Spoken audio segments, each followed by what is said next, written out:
Hi everyone, it's Nick. Welcome or welcome back to my channel. Okay, so in this video, I am going to do the impossible and I am going to take on my greatest challenge I ever have on YouTube, and that is to fix Farmhouse. Because in a few of my videos, I have mentioned that I am not personally the biggest fan of Farmhouse. I may have a video that has a few people may have seen, and that may have thrown Farmhouse a little bit under the bus. And if you're new to my channel and you've never seen any of my videos before, first of all, welcome. Second of all, let me get you up to speed.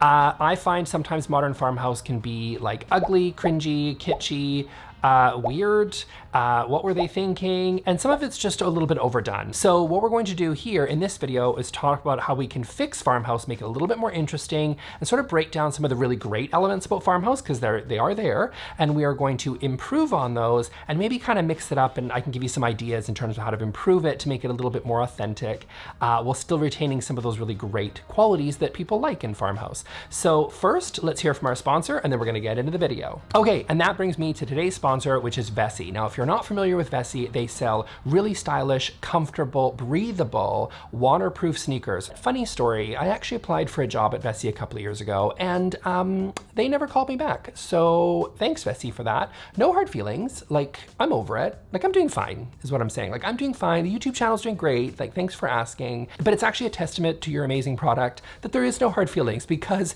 the shoes really are awesome. They are waterproof. I use them all the time if I'm going hiking. I mean, like, I don't really hike, but like if I go for a nice walk in the woods, like I like a walk in the woods. I mean, I don't like hike because like hiking sucks, but like I do walk in the woods, and if I step in a puddle or get some dirt on them, you can just rinse them right off and everything's good. I just really love these shoes. They're not like rubber boots where they just like your shoe gets, your foot gets all sweaty and gross, and like no one wants that. And even though they never called me back for an interview, I still think they're a great company and you should check them out. So if you go to vessi.com/NickLewis, you can also use the code NickLewis and you can get $25 off your first pair of Vessis. So thanks again, Vessi, for sponsoring this video. Now let's get to it.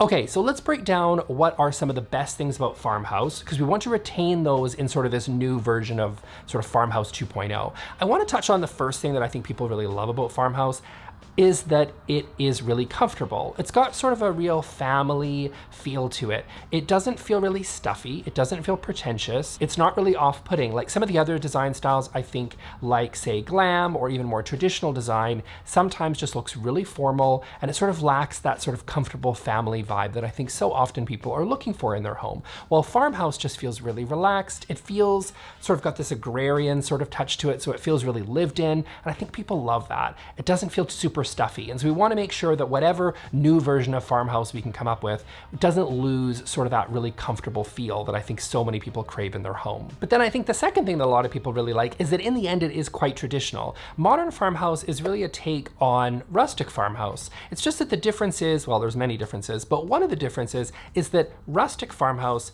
really had sort of those elements from a typical farmhouse that you would see. So think things like exposed cast iron fixtures, things like milk bottles or mason jars that were used for canning, and tools and things that you would see on a farm in a farmhouse, right? That was sort of typical of what you would see. And then the modern version has sort of taken some of those elements and really sort of brought them in as decor. And that's sometimes, in my opinion, where it starts to get into trouble. Because that sort of brings me to my first criticism of modern Farmhouse, is that it really feels sometimes quite inauthentic. It doesn't feel real because it's oftentimes not real, because we all don't live in a farmhouse, unless you do, in which case, if you live in a farmhouse, then go have at it. Like, do whatever you need to do. So often this style gets sort of copy pasted in a really inauthentic way into a suburban lifestyle or even an urban lifestyle, and it just doesn't feel like it fits. A lot of the decor and the furniture pieces that are used in modern Farmhouse tend to be just inauthentic, manufactured ways of recreating this idealistic agrarian lifestyle that they're not actually living. And I think that inauthenticity is what really bothers so many people about modern Farmhouse, including me. So instead of actually having a chicken coop, you wouldn't do that. So instead you just take a sign that says chicken coop with some eggs on it, and you just like stick it on your kitchen countertop. It doesn't make sense, it doesn't fit, and again, it's inauthentic. It's like you're trying to capture this agrarian life without necessarily actually living it. And so instead you sort of just kind of bring bring in these kitschy, cheesy sort of pieces into your home to sort of substitute for a life that is idealistic, but that you don't actually really have. Okay, so now let's talk about how to fix it. I would say two-step here. First step, ditch everything with words on it and ditch everything that is cheesy or kitschy, or you can find at a Home Goods or a Target or a Hobby Lobby or wherever you choose to get your kitschy farmhouse stuff. So if you have a lot of that stuff, I know you should get rid of it. So let's move on from that. We're moving away to a more authentic, subtle version of farmhouse. So we're gonna take a lot of those things, we're just gonna throw them in a pile and gift them to somebody else.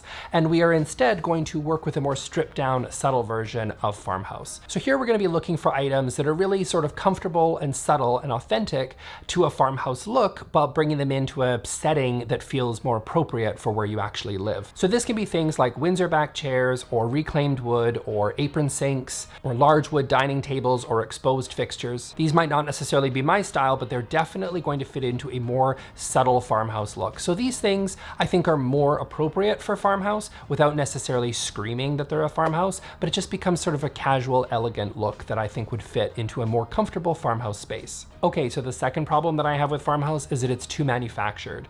So farmhouse oftentimes is trying to recreate something that is really reclaimed or it's really old, but instead people want to buy it at their local sort of big box store. It's kind of interesting. I saw on a YouTube channel called Swell Entertainment the other day, she did a whole video on Ray Dunn, which I thought was really, really fascinating. And she was saying that Ray Dunn originally created sort of hand done ceramics. And in that process, she sort of learned and had a real appreciation for more elegant, flawed and imperfect ceramic shapes. However, Ray Dunn, and no fault to Ray Dunn, because she's doing her and I'm not going to criticize her. I mean, I'd probably do it if it was me and I had the opportunity to do what Ray Dunn did. I'd probably throw on the overalls and roll up with my pottery down to a TJ Maxx and ready to sell my wares, because I mean, she's made a lot of money on this. I'm not going to fault her for it.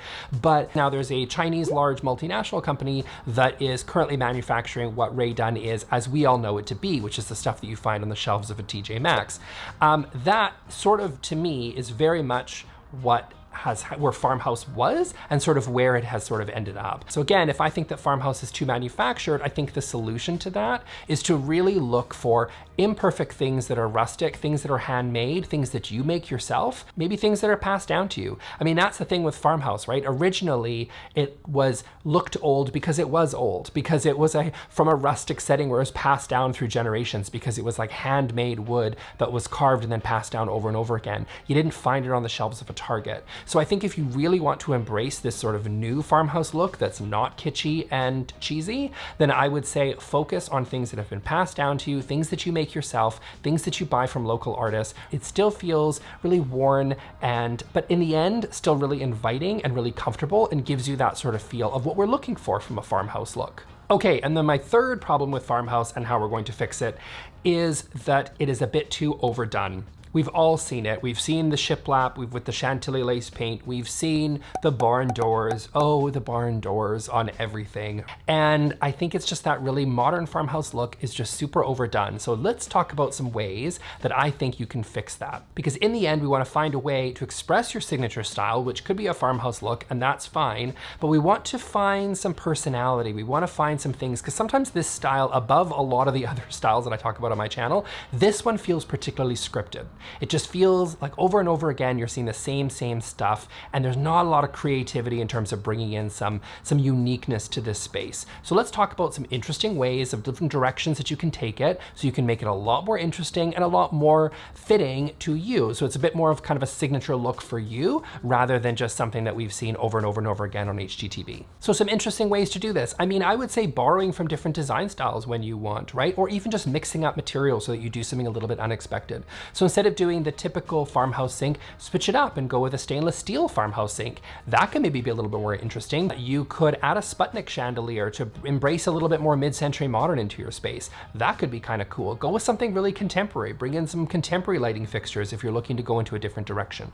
So mixing some contemporary pieces into, again, that more stripped down, laid back, and more timeless farmhouse look is definitely going to do you a lot of favors and make you like a lot more interesting, a lot more unique to your space. Or maybe instead of going for something like the typical X-back dining chair that we have seen so many times from Modern Farmhouse, mix it up. Go for something Scandinavian. Do something like a really beautiful wishbone chair, which is just gorgeous and such beautiful chairs and would totally work with a farmhouse space because, again, it's just got that really sort of natural kind of elegant look, but really fits with something that's more of a farmhouse style because it's a little bit more laid back. It's not so formal like something you're going to see from, say, like a glam style or even a more traditional or transitional style. And change it up with color. Have a little bit of fun with color. So often white is really just the default for Modern Farmhouse with maybe like some touches of brass or some touches of gold, but mix it up, have fun, play with a little bit of like sage green or maybe blue or playing with like some nice pinks or reds. These colors can work really well. Bringing in some more earthy tones would be really interesting into a farmhouse look, again, because we're trying to bring in some of those more rustic elements. So really have a little bit of fun with color. You don't just have to do the all white kitchen.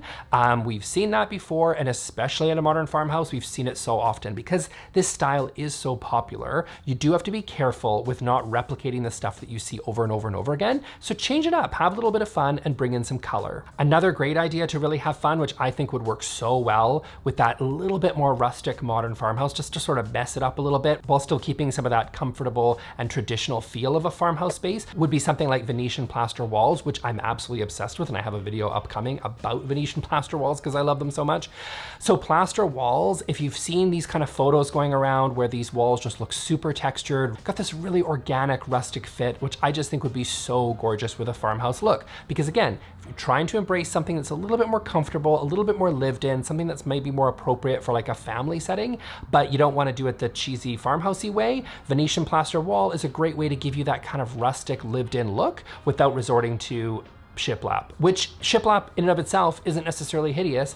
It's just that we've seen shiplap a million times. So change it up. You know, work with the base of a Modern Farmhouse look, strip away all the kitschy crap, and then start bringing in some of these more unexpected, interesting elements to kind of find your own signature style. So that's it for me for today's video. I hope I gave you some really good ideas around how you can kind of improve Modern Farmhouse. I really hope it was helpful. I'm gonna link here to the video where I talked about trends that I'm over, and yeah, Modern Farmhouse and specifically kitschy farmhouse is on that list. So I hope you enjoyed that video, and I will see you all in the next video. Thanks, bye.